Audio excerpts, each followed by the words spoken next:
Time হয়ে গেছে আসার।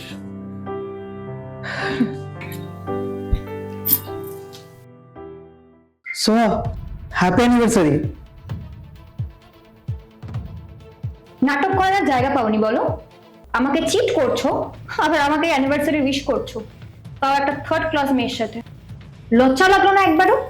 একটা মেয়ে হয়ে আরেকটা মেয়ের সংসার নষ্ট করছো, আর আমার পরের মেয়েকে বলেও বা কি লাভ, যেখানে আমার হাজবেন্ড নিজেই আমাকে চিট করছে। এটা আমাদের ফার্স্ট ইয়ার অ্যানিভার্সারি, কোনোদিনও এক্সপেক্ট করিনি আজকের দিনে তুমি আমায় চিট করবে। আমি তো বুঝেই গেছিলাম তুমি আমায় চিট করছো, যখন তোমরা দুজনে একসাথে নিচে হেসে হেসে গল্প করছিলে, আর আমি সেটা নিজের চোখের সামনে দেখেছি। থামো, এত নোংরা কথা বলছো তুমি। আমাকে বলার সুযোগটুকু দাও। কি সুযোগ দেব, যখন আমি নিজের চোখের সামনেই সবটা দেখেছি? আর তুমি তো ওকে বাড়িতেও নিয়ে আসতে আর ছাড়লে না, তাও এরকম ধরনের একটা জামা কাপড় পরে এসেছে।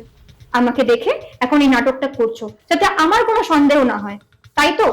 কোনোদিনও এক্সপেক্ট করিনি তুমি আমার সাথে এরকম করবে। আর তুমি নাকি বড় বড় কথা বলতে যে আমি তোমাকে খুব ভালোবাসি, আমি তোমাকে ছাড়া কাউকে বুঝেই না, তাই জন্য তুমি আজকে এই দিনটা আমাকে দেখিয়েছো। আমি অনেকক্ষণ ধরে কিন্তু এগুলো টলারেট করছি। তুমি ভুল ভাবছো, ওর সাথে আমার কোনো সম্পর্ক নেই। এই প্ল্যানটা ওই আমাকে দিয়েছিল। কি রে, আসার পর থেকে দেখছি তুই প্রচন্ড আপসেট। কোনো কারণ নিয়ে কিছু ভাবছিস? আমায় বলতে পারিস। তোকে বলে লাভ নেই, তুই সলভ করতে পারবি না। আরে বাবা, তুই বলে তো দেখ।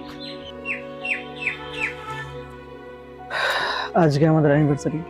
ওয়াও, এত খুশি হওয়ার মতো কিছু হয়নি।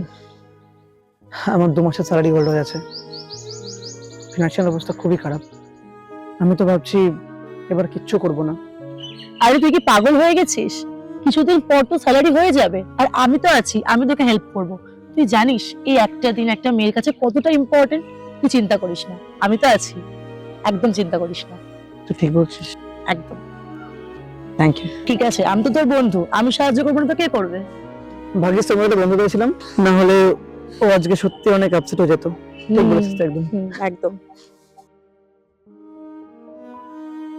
তুমি যেগুলো ভাবছো একদমই ভুল ভাবছো। ও আমাকে সাহায্য করেছে।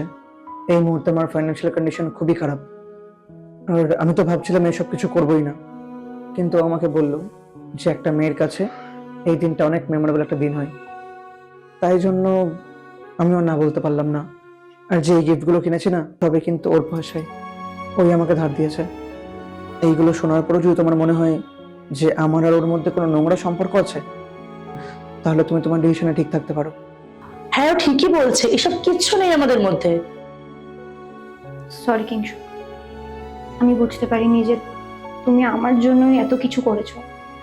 আসলে আমি তোমাদের দেখেছি একসাথে, আমার মাথায় অন্য কিছুই চলছিল। I am really sorry.